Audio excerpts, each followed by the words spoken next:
Let me just give you a case example to finish up about how this works, how we apply these sort of adapter plugs in the evidence-based intervention. This is used in our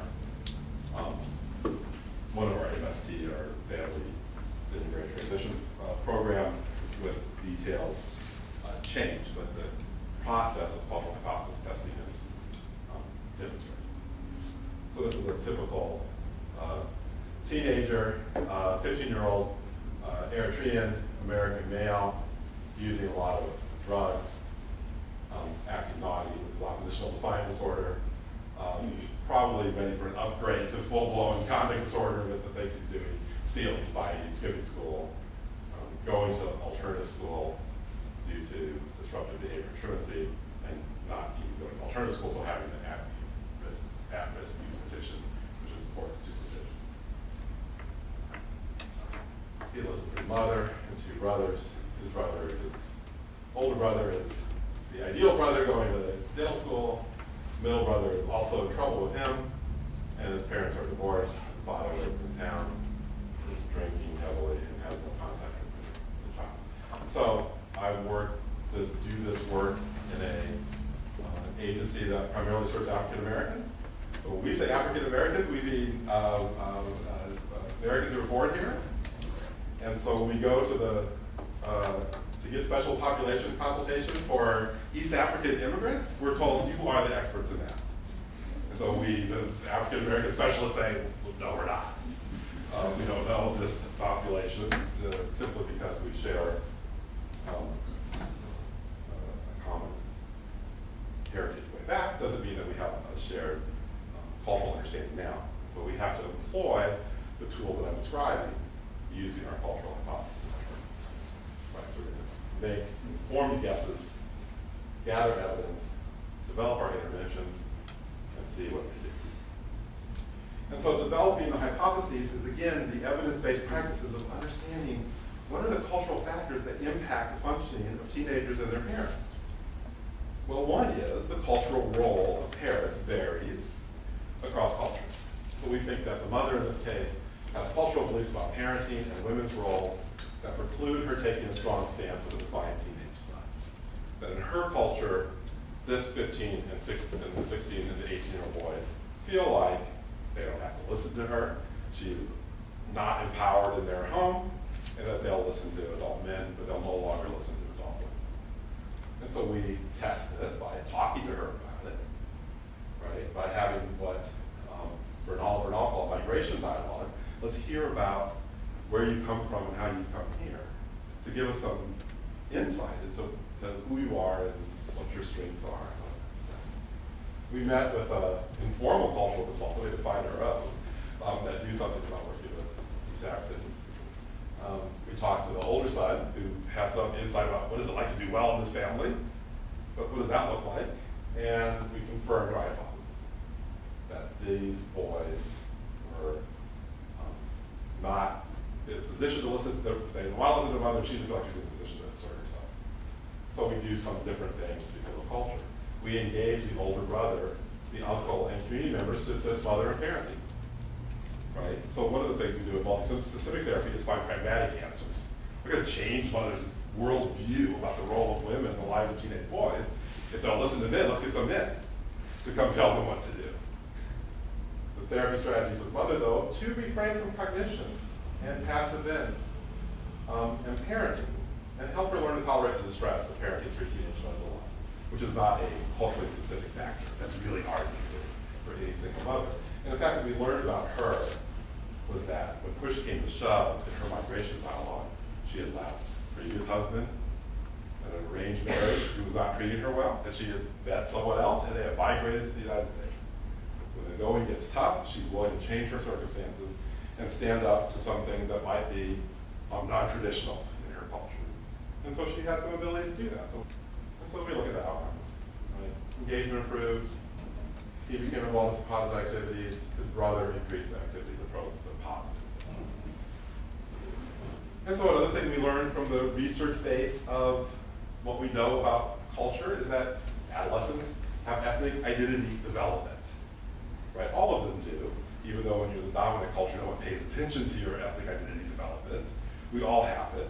We learn who we are culturally, what our beliefs are, what we are supposed to be like. And we found that this young man, thrown into a large high school with a large African-American population, really wanted to identify with that culture and took on an exaggerated role modeled by peers, particularly at his alternative school, who were engaged in not such great role modeling behavior. But that was his goal, was to fit in with this group. So we discussed this with the family, discussed it with a cultural consultant, and confirmed that he is struggling with these issues of identity development and a cultural issue. And so his desire for African-American role models, who were African-Americans, not East African immigrants, was a positive desire. He wants to live here, he wants to know them. And so we wanted to provide him with some positive role models.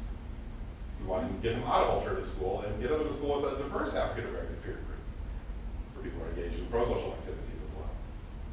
And then enroll in activities to foster positive identity development. So he was doing, I forget the name of the Brazilian martial art. I'm always nervous about having juvenile delinquents engage in martial arts, but he did that. We had him take an African language course. He didn't know his own language. There's an identity development that he would want to have for his culture of origin as well. And we had him join an African-American history group run by including one of our therapists who's kind of an ex-Black Panther, and kind of give some interesting perspective on sort of how things evolved and how you express your defiance in a non-ODD way. Right, so we helped him with that. And, we have some outcomes there where he changed. That's just an example of, we have a manual, we have a set of practices and procedures that we're adhering to, but in order to be successful, and what I didn't mention was these hypothesis tests came after therapist frustrations. I talked to the mother, it's like talking to a brick wall. She says she'll do it, and then she doesn't do it. I'm not sure she even knows what marijuana is. Right? The therapist is expressing all the frustration, and then us, in order to implement this evidence-based practice, which is highly efficacious and necessary in this case, have to do that work. And so, as I wrap up, I'll just say that in terms of what I presented to you as what are some of the adaptive components of effectively doing evidence-based practice, you may both feel that's really interesting, and you may despair a little bit, oh, where are we going to find people who do these things? But I think you have to have the standards high, right? I'm not suggesting that we don't deliver evidence-based practices in communities of color. In fact, I often ask the opposite question, right? The question is, why aren't evidence-based practices being delivered? Why isn't the very cutting edge, the very best programs, the strongest, most efficacious programs, why aren't they made available? And if the answer is, we set up the shingle and people just don't come, or the evidence is, we've tried, but we have a hard time engaging because of language barriers, or we don't think that this parenting practice that we're teaching is particularly palatable to this group of people, then the burden, in my opinion, is on the providers to do this adaptation. Right? And so people who have power over providers are people who refer clients to them. Right? And so referral sources should say, if you're having trouble engaging, perhaps you should train your staff with motivational interviewing. Because we really want our clients to get what you have. So can you find ways to work on that ambivalence? Right? About you experts giving advice about parenting to people who don't want to take your advice. Right? We have experts in doing that. There's technology for doing that. Or if they're saying, we don't understand why we're having this high dropout rate in this group, we as the referral sources can say, perhaps you could do some cultural hypothesis testing. Are there issues in the immigrant community? Are there issues in the East African immigrant community that you need to know about in order to solve problems with families? Right? And so I think it's perfectly acceptable for the source of the referrals to know, have high standards and hold their providers to. I'll stop preaching. Thank you.